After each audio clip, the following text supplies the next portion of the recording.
Who will cry when you die? அதாவது நீங்கள் இறந்த பின் யார் அழப்போகிறார்கள் என்ற தலைப்பில் எழுதப்பட்ட இப்புத்தகத்தில் நீ பிறந்தபோது நீ அழுதாய், உலகம் சிரித்தது. நீ இறக்கும் போது பலர் அழுதால்தான் உன் ஆத்மா சாந்தி அடையும். இந்த புத்தகத்தில் கூறும் அற்புத கருத்துக்களை சொல்கிறோம், கேளுங்கள்.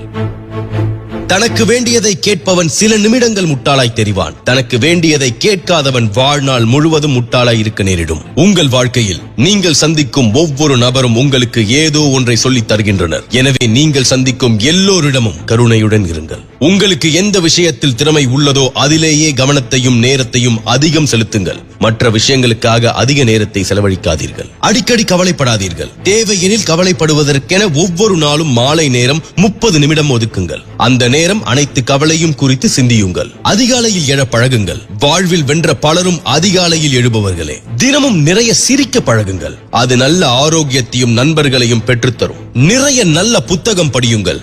எங்கு சென்றாலும் பயணத்தின் போதும் ஒரு புத்தகத்துடன் செல்லுங்கள். காத்திருக்கும் நேரத்தில் வாசியுங்கள். உங்கள் பிரச்சனைகளை ஒரு தாளில் பட்டியலிடுங்கள். இவ்வாறு பட்டியலிடும் போதே உங்கள் மனம் பாரம் கணிசமாக குறையும். அதற்கான தீர்வு இதன் மூலம் கிடைக்கவும் வாய்ப்புண்டு.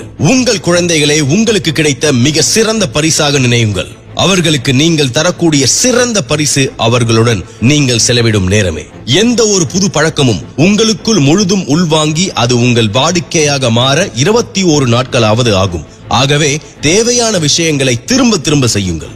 தினமும் நல்ல இசையை கேளுங்கள். துள்ளலான நம்பிக்கை தரும் இசை புன்னகையையும் உற்சாகத்தையும் தரும். புது மனிதர்களிடம் தயங்காது பேசுங்கள். அவர்களிடமிருந்து கூட உங்களுக்கு நல்ல சிந்தனையும் நல்ல நட்பும் கிடைக்கலாம். பணம் உள்ளவர்கள் பணக்காரர்கள் அல்ல, 3 சிறந்த நண்பர்களாவது கொண்டவனே பணக்காரன். எதிலும் தனித்துவமாக இருங்கள். பிறர் செய்வதையே வித்தியாசமாக நேர்த்தியாக செய்யுங்கள். நீங்கள் படிக்க துவங்கும் எல்லா புத்தகமும் முழுவதாய் படித்து முடிக்க வேண்டியவை அல்ல.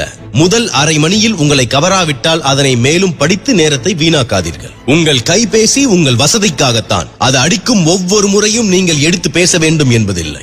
முக்கியமான வேலைகளில் நடுவே இருக்கும் போது கைபேசி மணி அடித்தாலும் எடுத்து பேசாதீர்கள். உங்கள் குடும்பத்தின் முக்கிய நிகழ்வுகளை அவசியம் புகைப்படம் எடுங்கள். பிற்காலத்தில் அது இனிய நாட்களுக்கு நீங்கள் சென்று வர அவை உதவும். அலுவலகம் முடிந்து கிளம்பும் போது சில நிமிடங்கள் வீட்டிற்கு சென்றதும் மனைவி குழந்தைகளுக்கு என்ன செய்ய வேண்டும் என யோசியுங்கள். நீங்கள் எவ்வளவு வெற்றி அடைந்தாலும் எளிமையான மனிதராய் இருங்கள். வெற்றிகரமான பல மனிதர்கள் எளிமையானவர்களே. ஆணவம் ஆயுளை குறைக்கும்.